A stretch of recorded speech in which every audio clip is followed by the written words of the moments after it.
Bonjour frères et sœurs de l'eau vive, même si je ne suis pas en présentiel avec vous ce matin, je suis avec vous de tout cœur et il m'a fait plaisir hier d'enregistrer mon sermon pour vous l'offrir ce matin en MP4.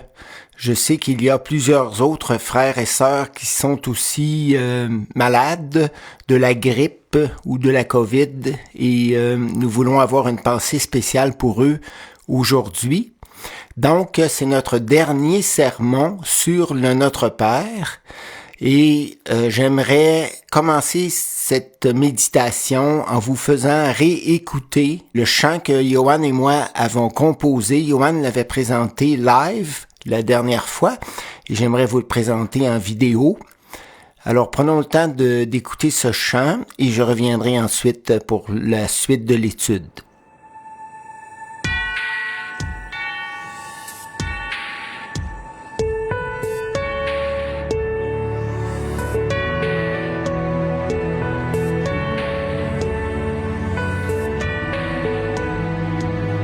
Notre Père qui es aux cieux, que ton nom soit sanctifié,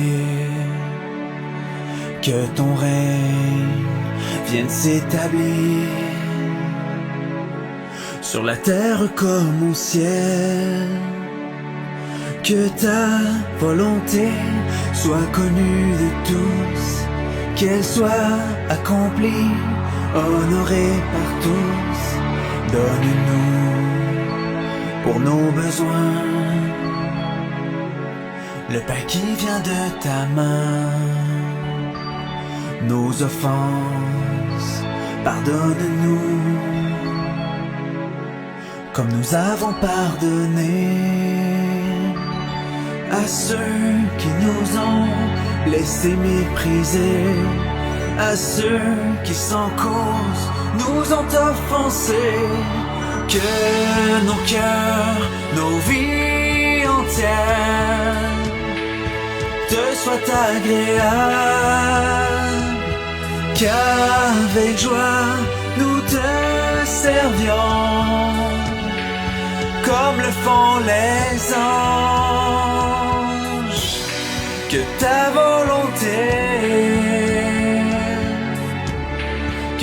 volonté soit faite.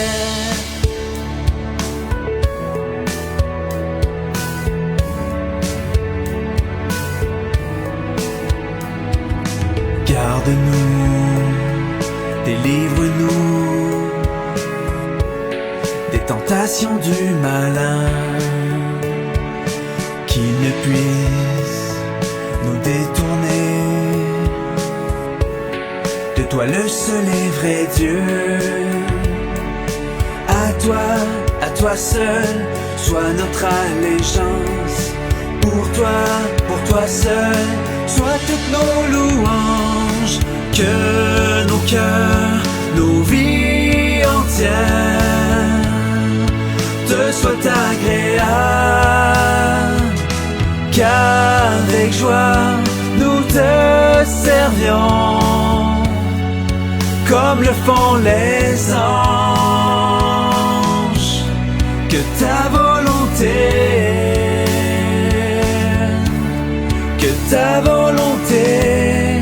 soit faite.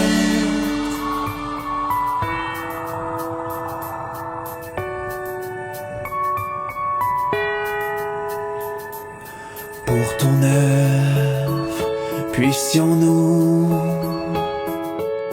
démontrer le plus grand zèle, car le règne, l'autorité, la puissance et toute la gloire reviennent à toi seul pour l'éternité. Reviennent à toi seul pour l'éternité. Que nos cœurs, nos vies entières te soient agréables, qu'avec joie nous te servions comme le font les anges. Que ta volonté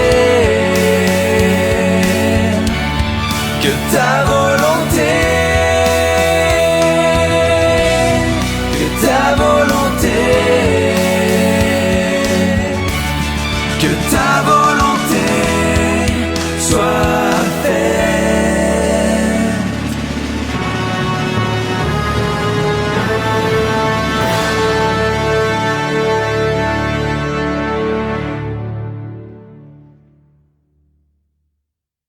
Je crois que les versets Matthieu 6,14 à 7,29 sont en fait des retours que Jésus fait sur la prière modèle qu'il nous a laissée dans le chapitre 6, les versets 1 à 13. Donc, il y a eu d'abord un retour sur le pardon dans Matthieu 6, 14 et 15, portant sur l'importance de réellement pardonner à nos offenseurs pour maintenir une bonne communion avec Dieu. Il y a eu ensuite le retour dans Matthieu 6, 16 à 18 sur le préambule du Notre Père qui se trouve dans Matthieu 6, 1 à 8, portant sur l'importance de pratiquer notre spiritualité, c'est-à-dire les offrandes, les prières, le jeûne et autres rites religieux qu'il pourrait y avoir pour plaire à Dieu dans le secret de notre cœur, plutôt que pour épater la galerie. Et ensuite, on a fait un troisième retour, c'est des choses qu'on a vues la dernière fois, sur notre attachement exclusif à Dieu. C'est un retour qu'on avait fait dans Matthieu 6, 19 à 24, sur la requête numéro 1 du Notre Père, c'est-à-dire sur l'importance de donner au Père Céleste notre entière allégeance et entière confiance. Les deux versets clés de ce dernier retour portant sur notre attachement exclusif à Dieu sont « Là où est ton trésor, là aussi sera ton cœur » Matthieu 6, 21. L'autre verset se trouve dans Matthieu 6, 23. « Nul ne peut être en même temps au service de deux maîtres, car ou bien il détestera l'un et aimera l'autre, ou bien il sera dévoué au premier et méprisera le second. Vous ne pouvez donc pas servir en même temps Dieu et l'argent. » J'aurais une petite histoire à vous conter qui met justement l'accent sur la première partie du Notre Père qui es aux cieux, que ton nom soit sanctifié, honoré dans nos cœurs, que ton règne vienne, que ta volonté soit faite sur la terre comme au ciel. En fait, l'idée est de s'attacher à nos trésors célestes plutôt qu'à des trésors terrestres. Un pasteur nommé Georges Trouette fut invité à dîner chez un homme riche qui était plutôt fier de tout ce qu'il avait acquis ici-bas les derniers 20 ans, à force de travail et de persévérance. Celui-ci le fit monter sur le toit de sa maison où se trouvait une grande terrasse et lui montra ses terres vers l'est. Il lui dit alors « Voyez-vous tous ces puits de pétrole à perte de vue? Ils sont tous à moi. Mais il y a 20 ans, je n'en possédais aucun. » Puis il attira son regard du côté sud sur le troupeau impressionnant de son ranch. « Vous savez, il y a 20 ans, je n'avais pas même une seule bête à moi. » Il attira ensuite l'attention du pasteur sur tout ce qu'il possédait du côté ouest. Vous voyez ces immenses champs de grains. Il y a 25 ans, je n'avais rien de tout cela. Voyez comment Dieu m'a richement béni. Et il lui fit enfin contempler du côté nord une grande forêt luxuriante et lui dit « Il y a 20 ans, seuls quelques arbres poussaient par là. » Très fier de lui, et s'attendant à ce que le pasteur le félicite et le louange, il lui demanda « Que pensez-vous de tout cela? » Mais le pasteur Trouette, pointant le doigt vers le ciel, lui demanda « Et par là, que possédez-vous au juste? » Et l'homme ne sut que répondre et rougit. Nous allons maintenant concentrer notre attention sur Matthieu 6, versets 25 à 34, qui est un retour sur la requête numéro 4 du Notre Père qui se trouve dans Matthieu 6, 11. « Donne-nous aujourd'hui notre pain quotidien. » Les versets 25 à 34 nous montrent l'importance de faire confiance à Dieu pour nos besoins quotidiens, plutôt que de nous en inquiéter, de telle sorte que nous puissions concentrer toute notre attention sur les affaires du royaume. Et j'aimerais vous offrir un autre chant qui s'appelle l'inquiétude et qui nous montre à quel point c'est important de faire confiance à Dieu pour avoir des esprits libres, des cœurs libres pour mieux le servir.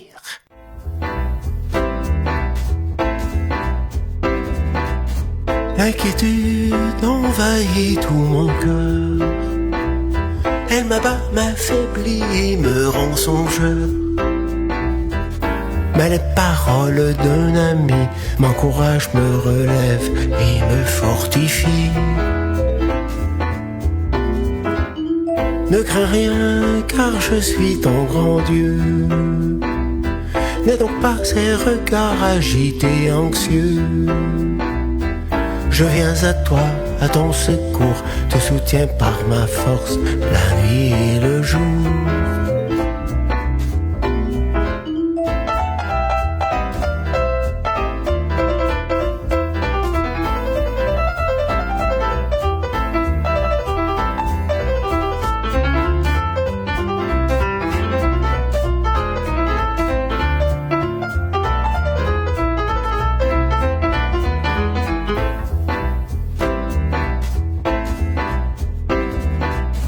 Pour la vie, ne vous en faites pas.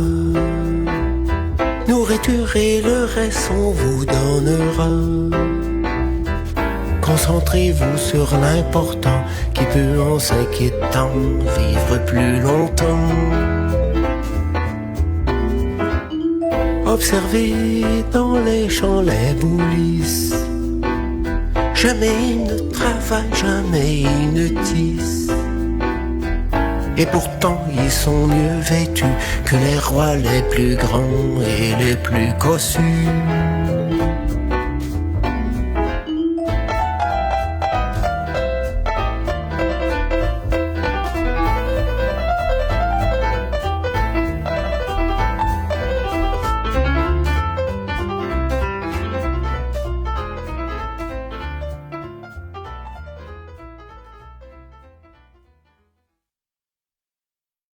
Dans les versets 25 à 27 de Matthieu 6, Jésus met l'accent sur l'improductivité ou la futilité des inquiétudes, mais aussi sur la valeur de notre vie aux yeux de Dieu le Père.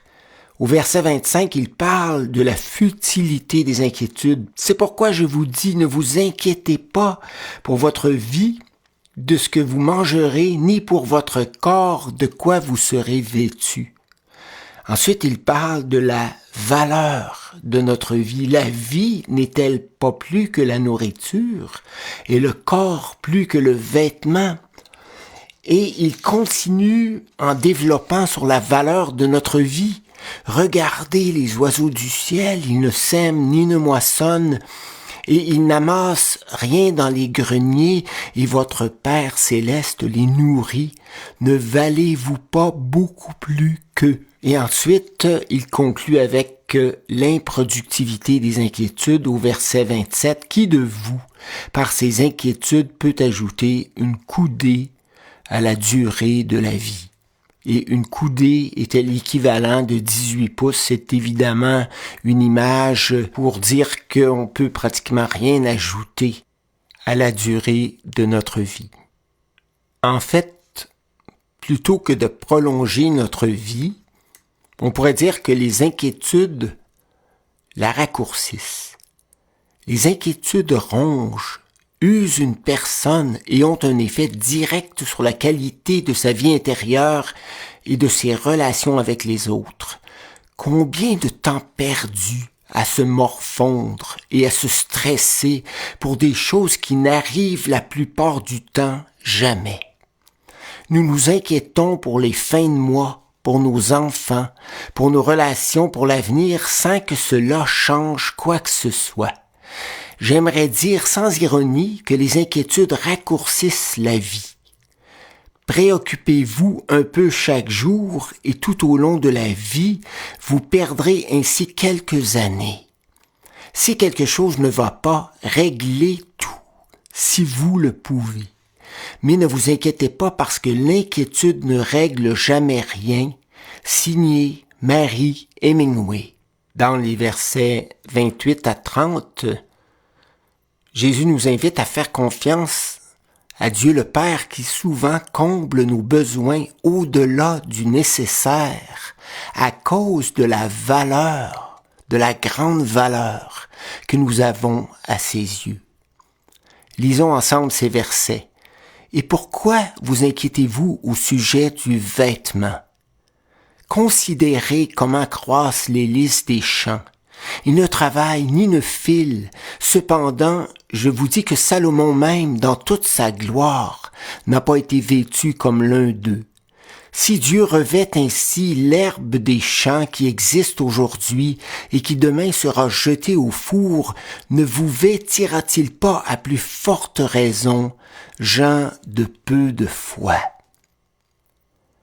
Un manque de foi en Dieu pour combler nos besoins nous conduira à nous occuper principalement des choses de la vie présente, comme les non-croyants qui n'ont pas de relation privilégiée avec Dieu le Père.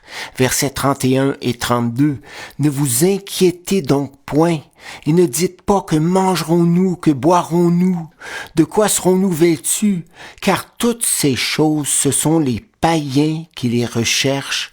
Votre Père céleste sait que vous en avez besoin.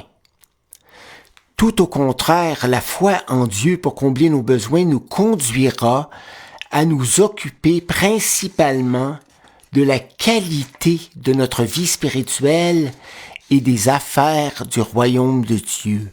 Versets 33 et 34.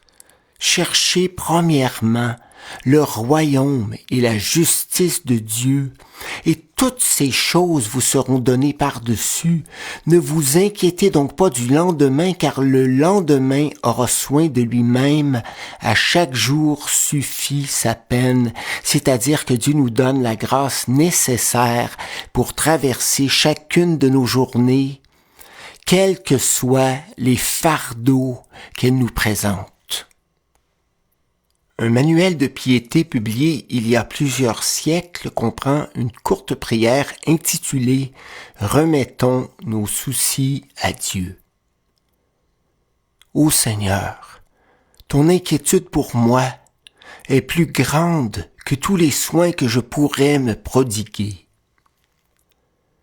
Mais celui qui ne se décharge pas sur toi de tous ses soucis ne peut que tituber.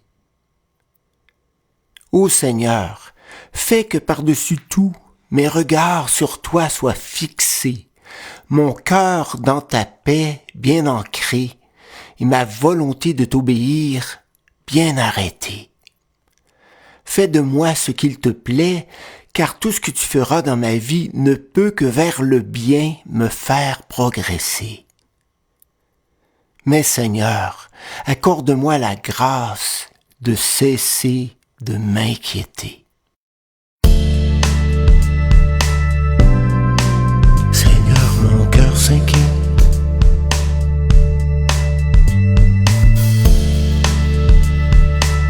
Mais les soucis l'envahissent. Ils sont faits trop pour l'avenir, pour ceux qui pourraient survenir. Il ne connaît pas de repos et s'agiter, il en fait trop.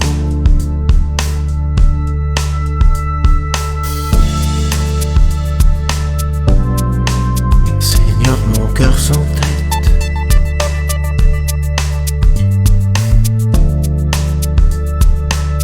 Il essaie de tout contrôler. Il se méfie de l'avenir, de ce qui pourrait advenir. Mais avec toi, il est à l'abri des plus noirs et sombres présages.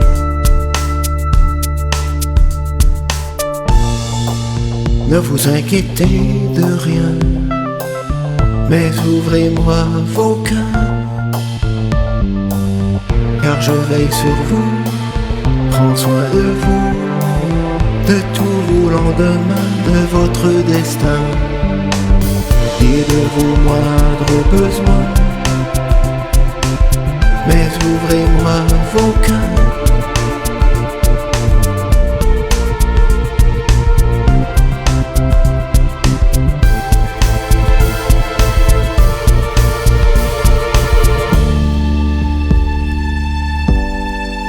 Seigneur, mon cœur s'empêtre.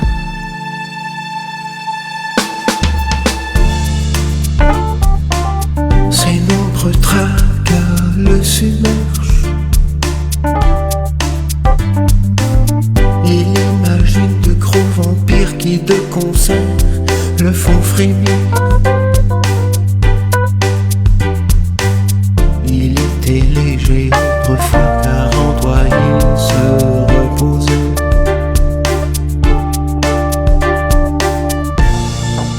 Ne vous inquiétez de rien, mais ouvrez-moi vos cœurs,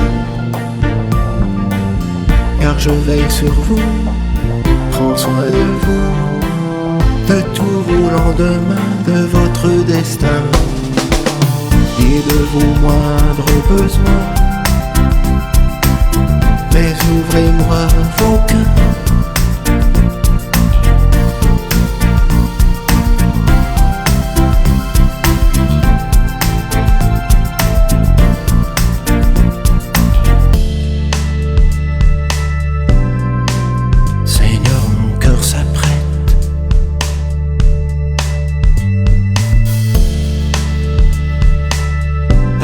réclamer joie et paix,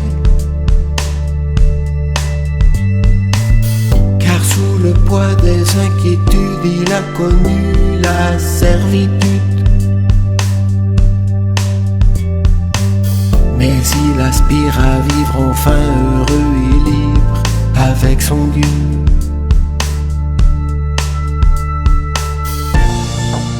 Ne vous inquiétez de rien, mais ouvrez-moi vos cœurs,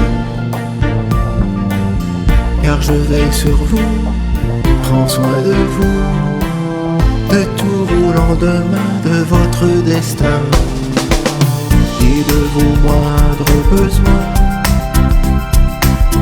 Mais ouvrez-moi vos cœurs.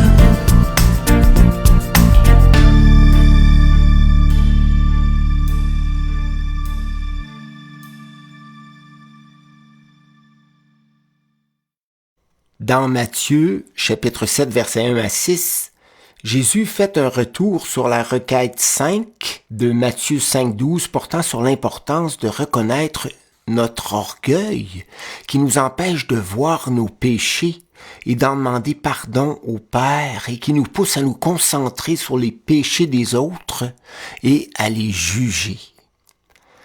Les orgueilleux qui passent leur temps à condamner durement les autres seront à leur tour durement condamnés. C'est ce qui est dit dans les versets 1 et 2 du chapitre 7 de Matthieu. Ne jugez point afin que vous ne soyez point jugés, car on vous jugera du même jugement dont vous jugez, et l'on vous mesurera avec la mesure dont vous mesurez, et on pourrait ajouter avec la dureté avec laquelle vous le faites. Et j'aimerais vous lire les notes de John MacArthur sur ces deux versets. Comme le contexte l'indique clairement, l'interdiction de juger ne s'applique pas à toutes les formes de jugement, car Jésus encourage l'usage du discernement en disant au verset 16 de ce même chapitre, « Vous reconnaîtrez les faux prophètes à leurs fruits. Cueille-t-on des raisins sur les épines ou des figues sur les chardons? Ce sont les jugements injustes, hypocrites ou nés d'un esprit d'orgueil et de critique que Jésus dénonce avec force dans les versets 1 à 6. Les fruits de l'orgueil sont premièrement voir les défauts des autres, mais ne pas arriver à voir les nôtres. Verset 3. Pourquoi vois-tu la paille qui est dans l'œil de ton frère et n'aperçois-tu pas la poutre qui est dans ton œil? Deuxièmement, prétendre pouvoir aider les autres à être libérés de leurs péchés alors que nous sommes contrôlés par des péchés encore plus graves. Versets 4 et 5. Ou comment peux-tu dire à ton frère, laisse-moi ôter une paille de ton œil, toi qui as une poutre dans le tien? Hypocrite, ôte premièrement la poutre de ton œil, et alors tu verras comment ôter la paille de l'œil de ton frère.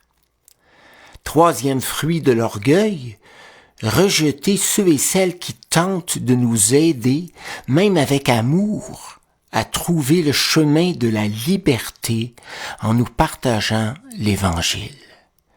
Il n'est pas rare que des personnes piégées par l'orgueil, à qui nous désirons montrer par l'Évangile et avec toute douceur le chemin de la liberté, se retournent contre nous, piétinent les vérités de l'Évangile et s'enfoncent encore plus dans le déni.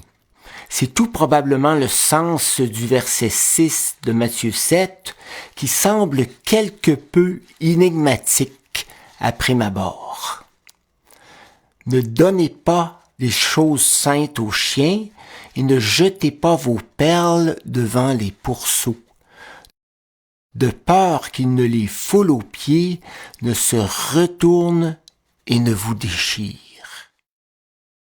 Dans les versets 7 à 11 de Matthieu 7, Jésus fait un retour sur l'importance de prier le Père Céleste et de lui présenter nos divers besoins avec foi, sachant qu'il nous aime et se plaît à nous donner de bonnes choses.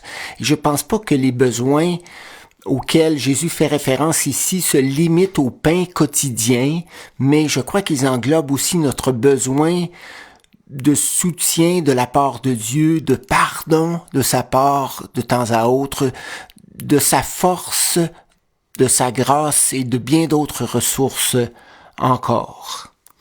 Que les humains ne se lassent pas de se tourner vers Dieu et de lui présenter leurs divers besoins, car Dieu est sensible à leurs prières. Versets 7 et 8, demandez et l'on vous donnera. Cherchez et vous trouverez. Frappez et l'on vous ouvrira. Car quiconque demande reçoit, celui qui cherche trouve, et l'on ouvre à celui qui frappe. Les verbes grecs demander, chercher et frapper du verset 7 sont au présent de l'impératif et ont le sens de demander et continuer de demander. Chercher et continuer de chercher.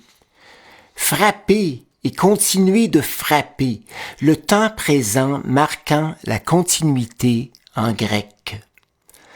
La certitude de l'exaucement divin est mise en lumière par la répétition des résultats au verset 7 et au verset 8. Demandez et l'on vous donnera. Cherchez et vous trouverez. Frappez et l'on vous ouvrira.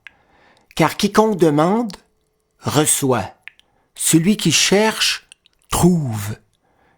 Et l'on ouvre à celui qui frappe. Si les humains savent donner de bonnes choses à leurs enfants malgré leurs imperfections, à combien plus forte raison le Père Céleste, dont l'amour est parfait, donnera-t-il de bonnes choses à ceux et celles qui le lui demandent avec foi? Et on voit ça dans les versets 9 à 11. Lequel de vous donnera une pierre à son fils s'il lui demande du pain? Ou s'il demande un poisson, lui donnera-t-il un serpent? Si donc, méchants comme vous l'êtes, vous savez donner de bonnes choses à vos enfants, à combien plus forte raison votre Père qui est dans les cieux donnera-t-il de bonnes choses à ceux qui les lui demandent? Un homme de Dieu a écrit un jour, « Vos désirs sont vos prières. Si vos désirs pour les choses spirituelles sont intenses, vos prières le seront également. Si vos désirs sont nombreux et constants, vos prières le seront aussi. Si nos désirs sont de suivre le Seigneur de mieux en mieux, nos demandes ne porteront pas principalement sur nos besoins matériels, mais plutôt sur notre grand besoin de ressources spirituelles, de force intérieure, de vision spirituelle, de pardon, de foi, d'amour pour les gens qui nous entourent, et nos prières porteront aussi sur comment contribuer fidèlement à honorer Dieu, à lui obéir et à favoriser l'établissement de son règne par la proclamation du merveilleux message de l'Évangile. Conclusion du Sermon sur la montagne. Dans la conclusion de son Sermon sur la montagne, dans Matthieu 7, versets 12 à 29, Jésus emploie 3 analogies pour illustrer qu'il n'y a que 2 façons possibles, une bonne façon et une mauvaise façon de répondre à son message. Premièrement, entrez par la porte étroite de l'humilité et demeurez en comptant sur les ressources spirituelles du Père, sur le chemin étroit de la justice menant à la vie, ou demeurez sur l'autoroute de l'orgueil et de l'injustice des humains menant à la perdition. Versets 12 à 14. Deuxièmement, suivre l'enseignement des faux prophètes qui ont l'apparence extérieure de la spiritualité, mais qui portent de mauvais fruits, ne se soucient pas vraiment de faire la volonté de Dieu et n'entreront pas dans son royaume, ou suivre l'enseignement de Jésus qui conduit à réclamer humblement la grâce de Dieu et à porter de bons fruits et à vivre pour lui plaire. Matthieu 7, versets 15 à 23.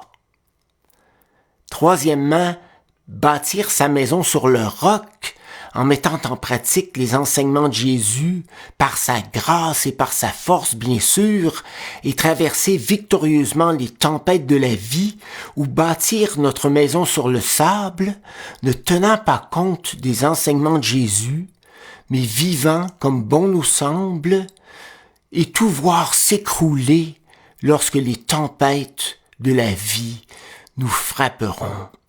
Matthieu 7, versets 24 à 29.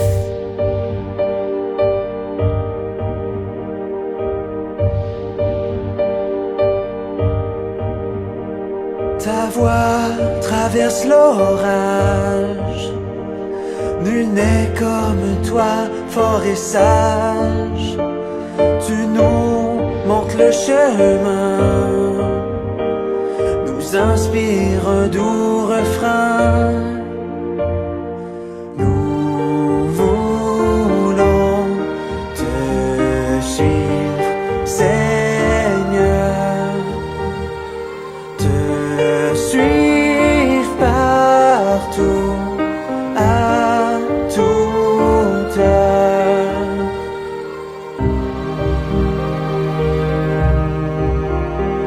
Ta croix traverse les âges, elle nous sauve d'un grand naufrage. Tu mets en nous la foi, nous marchons collés sur toi. Nous voulons te suivre, Seigneur, te suivre partout, à toute heure.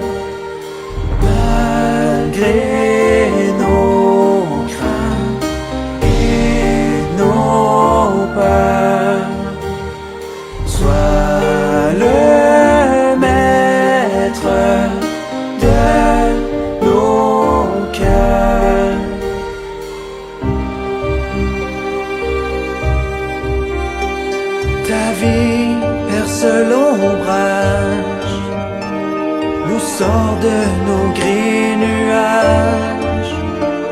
Tu sais nous consoler, nous aimer dans ta bonté.